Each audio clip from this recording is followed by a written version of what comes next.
各位朋友，大家好，我係發仔。啱啱喺上一集同大家講完父親節嘅歷史由來，接住落嚟呢條影片，我哋就一齊嚟講埋同樣咁默默付出、咁偉大嘅媽媽。喺度，我想先祝我媽媽同埋全天下嘅媽媽2026年母親節快樂。雖然我哋通常喺5月慶祝母親節，但你又知唔知點解呢個節日偏偏要定喺5月嘅第2個星期日呢？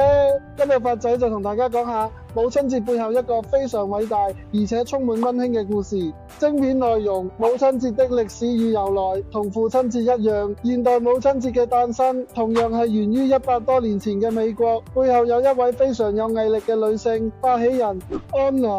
賈維斯 （Anna Jarvis）。喺20世紀初嘅美國西維珍尼亞州，有一位叫安娜賈維斯的女士，佢嘅媽媽生前係一位非常偉大嘅人，喺南北戰爭期間組織咗母親工作俱樂部，去照顧傷兵、改善公共衛生，一生都致力於和平同奉獻，推動節日的契機。1905年，安娜嘅媽媽不幸過身，安娜非常傷心，同時佢發現當時好多人都忽略咗媽媽對家庭同社會嘅偉大貢獻，於是佢下定決心要發起一個全國性嘅運動，去設立一個專屬媽媽嘅節日。點解係5月嘅第2個星期日？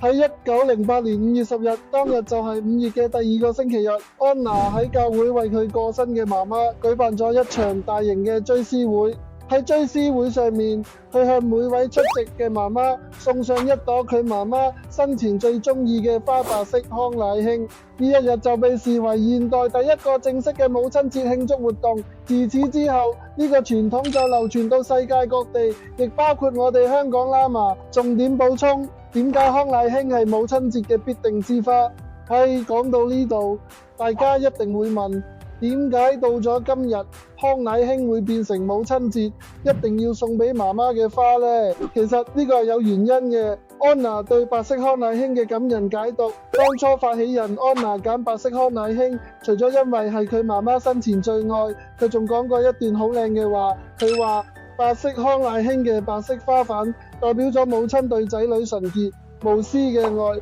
而康乃馨嘅淡淡清香就代表咗母親默默奉獻不求回報嘅真誠。最特別嘅係康乃馨凋謝嘅時候，佢嘅花瓣唔會一片片掉落，而係會向中心緊緊包圍，抱住花心，就好似媽媽無論去到邊，無論面臨咩逆境，都永遠將仔女緊緊抱喺懷中保護一樣。呢個就係母親永恆不變嘅愛。演變到今日，唔同顏色代表嘅心意，隨住時間發展，送康乃馨亦分開咗唔同顏色。如果媽媽健在，我哋一般會送紅色或者粉紅色康乃馨，代表祝願媽媽健康長壽，向媽媽表達感恩同愛意。而白色康乃馨喺今日就演變成用嚟懷念同追思已經過身嘅媽媽。片尾奧初呼籲，聽完爸爸、媽媽同埋康乃馨呢3個故事，大家係咪覺得父母嘅愛都同樣咁偉大，好值得我哋去好好珍惜同孝順呢？如果大家覺得